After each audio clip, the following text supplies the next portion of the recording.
Hey there guys, what's going on, and welcome to our FIFA 21 theme video today. How to get the best start on Ultimate Team, or how to play.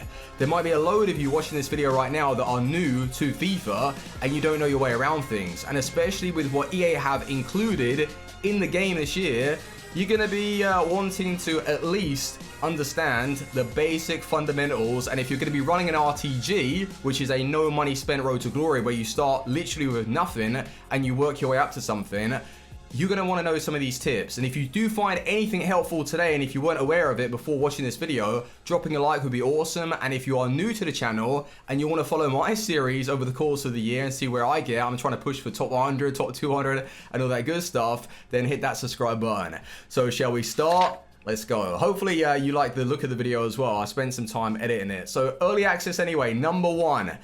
A lot of people get confused, so we have to start off with this. What is early access? It's basically a subscription service to EA, so you get their games as a trial, the full release, a trial for 10 hours. You want to get on the game as early as possible because everything is cheaper. If you know what you're doing, and I'll explain a few things as to how you can maximize your time and your profits, it's just such a good way to help your Ultimate Team, really, before everyone else gets their grubby hands on it. So anyway, there was a glitch though on FIFA 19. Well, not so much a glitch, but you would load up the game and bottom right corner it would say like EA Sports, so you'd be on the full release even though you're playing a trial. It's just mad. I don't know. EA are a little bit glitchy. We know that by now. FIFA 20, I couldn't do it that way. So FIFA 21, it might be in your best interest just to search up. Like, let's say it's the 1st of October. You can play it a little bit, but search up on Google or go onto Reddit and say how to get more hours on FIFA 21 early access, and just give it a Google and browse through. And if you see a few people mention like, oh, this works, that works, then you might want to do that, because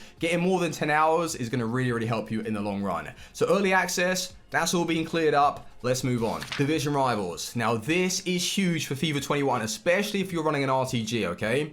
So the placement games you need to get done as soon as possible. So let's say like you're using your time like building some squads on the web app, and then you get onto the trial and you've only got 10 hours. Just play your games quickly and be efficient as well, because if you get your placement games done and it puts you in, let's say, Division 6, this year for one time only, going through every single division, you're going to get a bonus of coins. So from Division 10 to 9, you get a boost. From 9 to 8, 7 to 6, and let's say after you finished your placement games, it puts you in Division, I don't know, 3, I don't know what the max would be, but let's say it puts you into Division 3 or Division 4, you're going to be gaining the coins from every single one of those divisions below that point, so you could come away with it and have like 40,000. And 40,000 or even 30,000 is huge money at the start of a game. And then you can take that, you can switch off your trial so you're not wasting your hours, go on the web app and start doing some trading with it, which we will go over in a second. So that is definitely a really big tip. Get those placement games done quick time. But one thing to remember, after 30 games that you play, you're not going to be able to earn your XP weekly score, which is obviously going to be earning stuff for packs, coins, and overall your like weekly rank. You can still get promoted and you can still play games, so the best thing you want to be doing is prioritize your time properly. So if you want to grind a rank first, do that, and then after you can play for the objectives and just build some random teams. But make sure for the first 30 games every single week on a Thursday when it starts up, you want to be playing competitively and get that rank done. And something to keep in mind, right, because co-op is new to FIFA 21, so you can invite your mate along, you can play some co-op and grind through division rivals. But something to keep in mind is if your mate has already played his 30 games, it screws you up. So you're not going to be earning the weekly score. How mad is that? So you might not have even touched division rivals, but because your friend has already played his 30 games, you can't earn those points for packs, so that could screw your RTG up. So that's something that you got to be doing it in an efficient way. So maybe like the co-op and stuff can wait a little bit, especially at the start of a new game. I know that some of you guys might be eager to play that, or you just don't care about a road to glory, but if you're an RTG, I don't think it's a good idea if you come up against someone or play with someone that is an avid player and he's always on the game. Kick him out. Ones to watch. Now, this is a very easy way to make coins on FIFA 21. So if you are new to the game and you don't know what it is, basically a ones to watch card is a special version of a regular player. So Werner has been confirmed already. He's moved to Chelsea. So it's a transfer card. And whenever they get an inform, this card automatically receives an upgrade. So it's really, really helpful if you're someone that likes a card and you don't want to start panicking, selling their original inform and then moving on to their second inform. This card is just going to continue getting upgraded if he's playing well.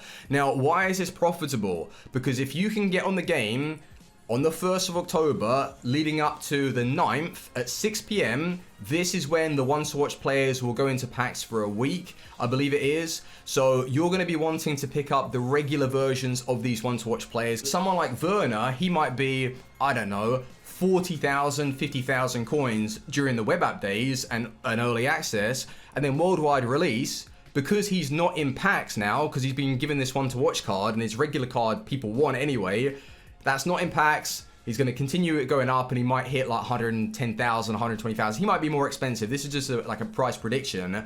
You can quite easily double your money, triple your money depending on what player it is. So other cards that you might want to be paying attention to, Nathan Ake, he moved over to Man City, and then you've got a player like Sané as well that's gone over to Bayern. So these cards haven't been confirmed. Werner has. But just pay attention to the EA articles, and when they announce the full one to watch lineup, keep that in mind and then purchase those players if you see them for cheap. So ones to watch are just, yeah, an awesome way to make extra coins, and don't sell them. Don't sell them straight away.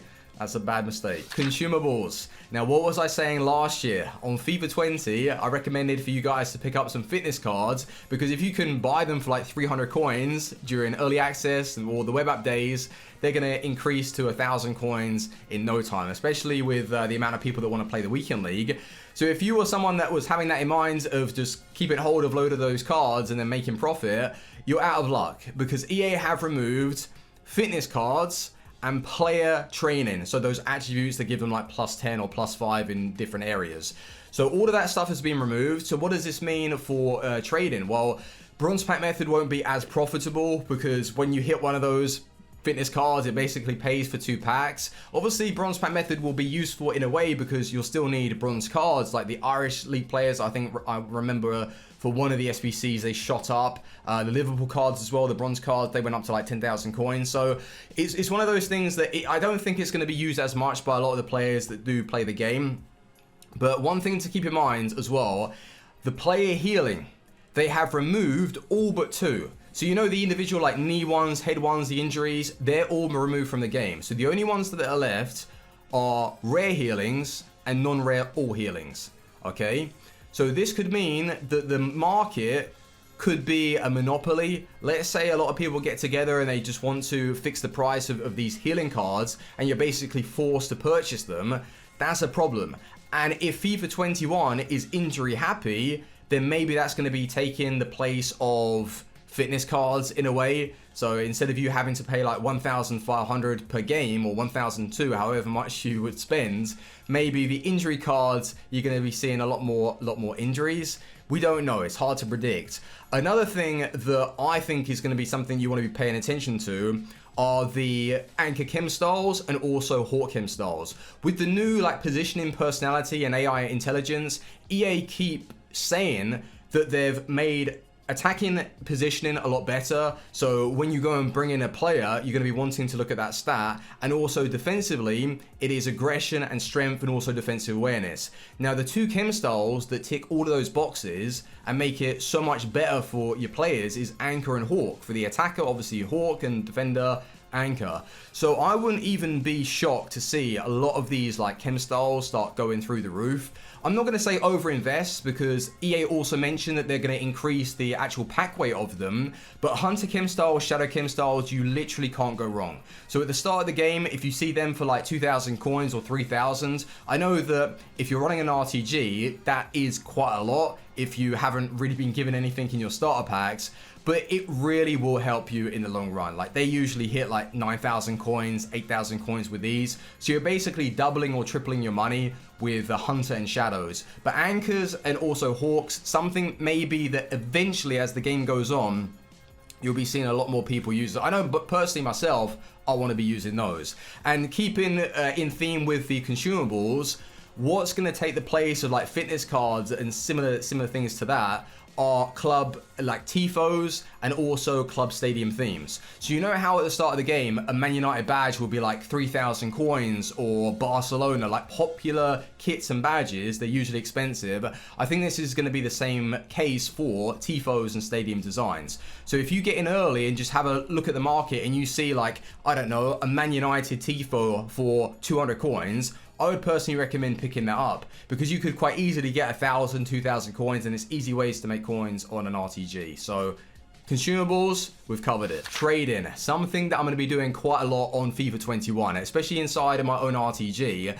Now, at the start of FIFA 20, a good bit of advice if you're on a budget is trying to find players that just look good with their face stats. Because half the time, a lot of people that are new to the game or just are on the web app, they don't even bother looking at their in-games. It doesn't even make any difference if they play well or not, because no one has used them for someone to say, don't buy that card. So they're just going to be buying whoever. As long as they look good and they're cheap for you to pick up. Let's say, for example, Esquerdo.